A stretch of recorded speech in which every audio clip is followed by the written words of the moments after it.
بسم اللہ الرحمن الرحیم۔ صورت بقرہ، اس کی صورت کی شروع میں ہم نے پڑھا تھا کہ ہم اس صورت میں 5 مضامین پڑھیں گے، جس میں سب سے پہلا اعجاز قرآن تھا، دوسرا انسانوں کی اقسام، پھر قصہ تخلیق آدم، پھر احوال بنی اسرائیل۔ احوال بنی اسرائیل تک اب ہم نے پڑھا، اب ہم آگے پڑھ رہے ہیں قصہ ابراہیم۔ اگلی آیت دیکھیں گے، وَإِذْ يَرْفَعُ ابراہیم۔ اس میں جو ہے حضرت ابراہیم علیہ السلام اور حضرت اسماعیل علیہ السلام جب خانہ کعبہ کی دیواریں اٹھا رہے تھے، حضرت ابراہیم علیہ السلام کو حضرت اسماعیل علیہ السلام پتھر اور گارا جو ہے وہ اٹھا کر دیتے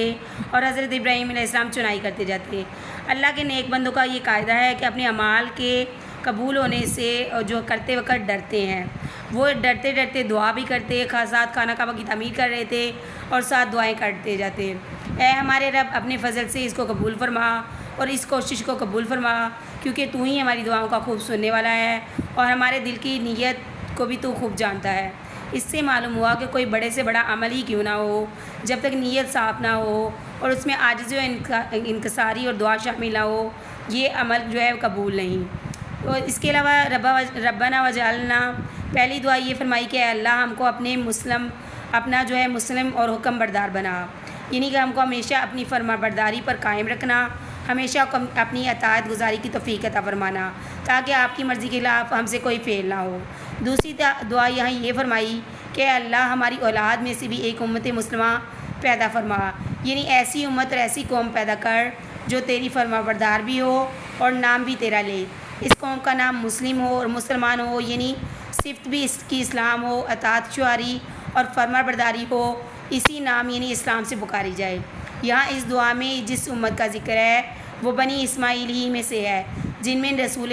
اللہ صلی اللہ علیہ وسلم مبعوث ہوئے۔ تیسری دعا یہ فرمائی کہ اے اللہ ہم کو اپنے دربار کی حاضری یعنی حج و طواف وغیرہ کے احکام آداب بھی بتا دیجئے، تاکہ ادب اور عبادت سے ہم جو ہے آداب دربار میں ہم سے کوئی بھی کوتاہی نہ ہو، تاکہ ہم انسان ہیں، کوئی نہ کوئی جو ہے وہ چیز بھول جاتے ہیں، ہم سے اگر ادب میں کوئی گستاخی ہو جائے یا کوئی کسر رہ جائے تو ہم آپ سے دعا کر کے اس کو جو ہے قبول کروا سکیں۔ بے شک آپ ہی بڑی توجہ اور عنایت فرمانے والے اور مہربانی کرنے والے ہیں۔ چنانچہ مقامات حج کو بذریعہ جبرائیل علیہ السلام